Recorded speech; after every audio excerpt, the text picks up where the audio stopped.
menggunakan satu platform, ya kalau dia invest sendiri pasti kan kembali ke masalah di OJK-nya ya, karena masih kondisi seperti ini. Apalagi dia bukan buku 4 kan, tapi kalau dia kerjasama ya itu bisa memungkinkan.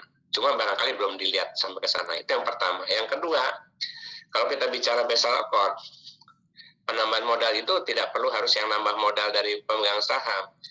Kalau di tier 1 dan tier 2 nanti kita masuk pelajaran Basel Accord, maka penempatan dana lebih dari 2 tahun saja ya, dia bisa masuk yang namanya quasi equity. Apalagi sekarang kan dibuka oleh BWI wakaf yang link gitu. Nah kalau Bang Muhammad mau fokus ke situ, ngambil dana wakaf yang itu 0% ya, ditempatkan pun lebih dari setahun 2 tahun, bahkan bisa 10 tahun, namanya juga wakaf. Maka walaupun secara bertahap, maka dia bisa nambah ketimbang sambil nungguin pemegang saham gitu. Nah tinggal ini kedekatannya dengan melalui jalur MUI ya, mendekati teman-teman di NU, Muhammadiyah gitu, yang big datanya besar, masing-masing masukin pendanaan.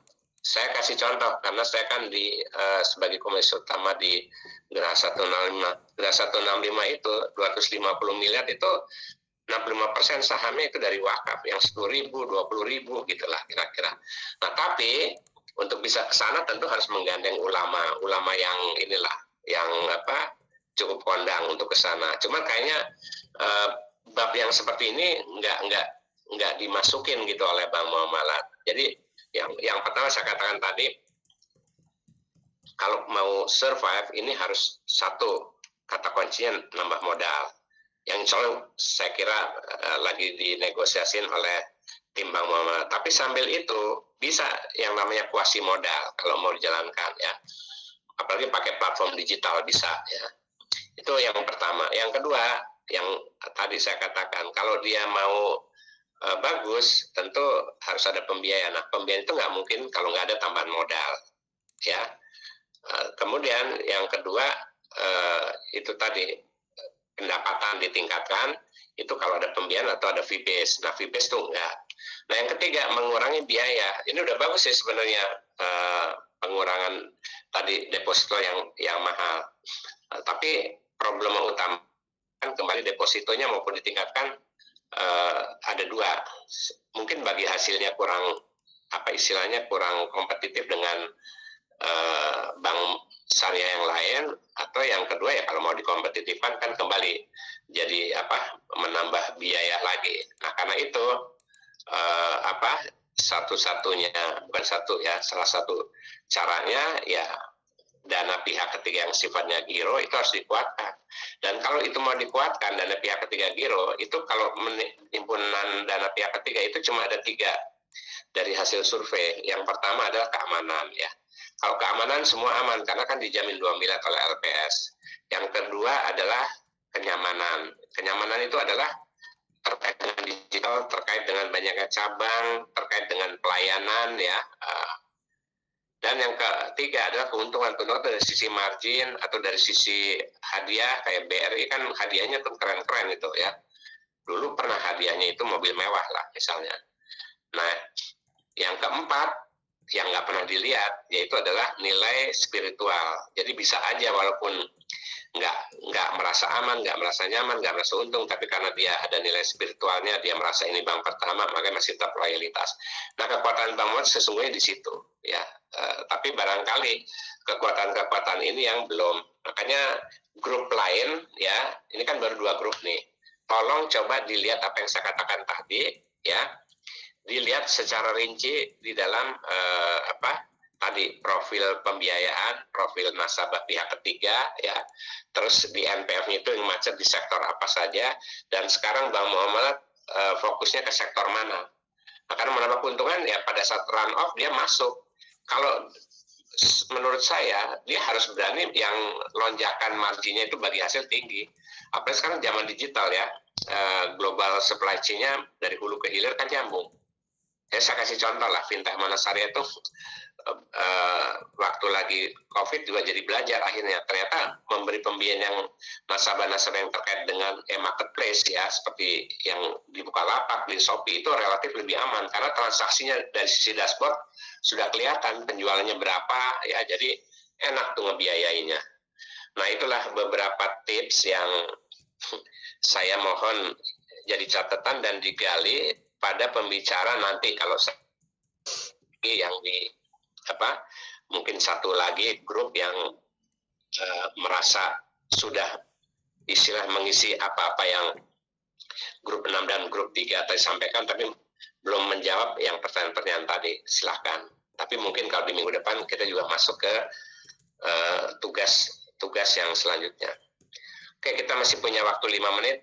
Dari paparan saya ada yang masih bingung atau yang masih mau ditanyakan, perjelas? Pak, ya. Sharing aja. Tadi saya melihat bahwa yang kasusnya memang lebih banyak ke BMI ya pada akhirnya. Memang coveran untuk dananya juga memang dia sendiri. Kalau saya lihat tadi kan betul bahwa harusnya BMI sudah melakukan tindakan manajemen yang cepat ya, seperti BRI misalnya, BRIS itu. Di situ kan porsi pembiayaan kalau dilihat lebih besar korporasi dibandingkan retail. Sementara sebenarnya mungkin dari awal yang lebih banyak korporasi apa BRIS apa Bank Muamalat? Bank Muamalat. Oh, Bank Muamalat. Oke. Kalau BRIS retail ya? Nah, kalau BRIS karena retailnya besar, ya mungkin itu yang membuat dia tertolong. Jadi sebenarnya kalau kita kembali kepada core business dari BMI misalnya ya, kalau awal-awal pendirian sebenarnya kan harusnya dia bisa back spin manajemen ya, spin keputusan untuk kembali kepada core business yang retailnya, sebenarnya harusnya begitu, sehingga tidak memperpanjang masalah pembiayaan yang di corporate. Karena saya lihat itu di porsi UMKM-nya aja itu sangat sedikit sekali di BMI ya, kalau nggak salah nggak sampai 30%.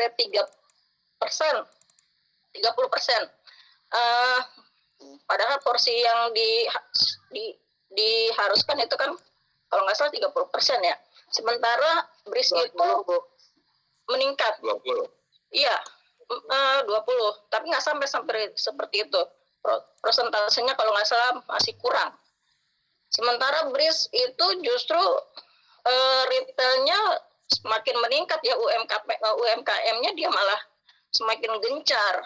Jadi manajemen dari sini saya melihat bahwa manajemen tidak responsibility-nya terhadap fenomena peluang yang bisa diambil untuk market itu kurang. Apakah itu tinjauannya barangkali ya tadi ya, karena manajemennya rata-rata mungkin basic hadirnya itu dari bisnis corporate juga, sehingga cara pandangnya juga mungkin berbeda ya, seperti itu. Terus di BRIS itu di sini ada masalah pembiayaan dana DPK-nya kan trennya makin naik gitu. Sementara pembiayaannya di sini juga nggak terlalu naik. Ada perbandingan antara DPK-nya lebih besar dibandingkan dengan pembiayaan. Sementara dana pihak ketiga itu kan juga harus marginnya juga harus diberikan. Nah, di sini sangat likuiditasnya sangat tinggi sekali ya sebenarnya. Tapi itu juga tidak sehat sebenarnya kalau kayak seperti itu. Karena kalau melihat berarti beban BRIS untuk memberikan margin ke dana pihak ketiga itu besar, sementara pembiayaan yang dapat juga perbandingannya agak lumayan besar gitu, antara dilihat dari tahun 2000 kuartal ketiga ya, itu kan pendapatannya tinggi seratusan, ya sekitar DPK-nya. Kalau di pembiayaannya juga nggak sampai. Jadi perbandingan antara pembiayaan dengan DPK-nya tidak, masih agak jomplang, sehingga itu juga menjadi beban juga buat BRI sebenarnya untuk mengatur bagaimana supaya arus dana dari DPK itu juga lebih bisa dimanfaatkan. Itu menurut saya. Jadi kalau untuk BMI mungkin ya kebijakan dari manajemen yang harus cepat mengambil perubahan. Seperti tadi mungkin bisa mengambil dana kerjasama dengan pihak ketiga seperti untuk DPK dengan dana wakaf, dewan wakaf, itu kan lumayan besar dan itu bisa diambil, atau dengan Muhammadiyah kan itu bisa diambil, dan itu menjadi salah satu solusi sebenarnya sehingga BMI bisa survive kembali. Kalau mengandalkan ikatan batin dari nasabah juga kan sebenarnya nggak banyak.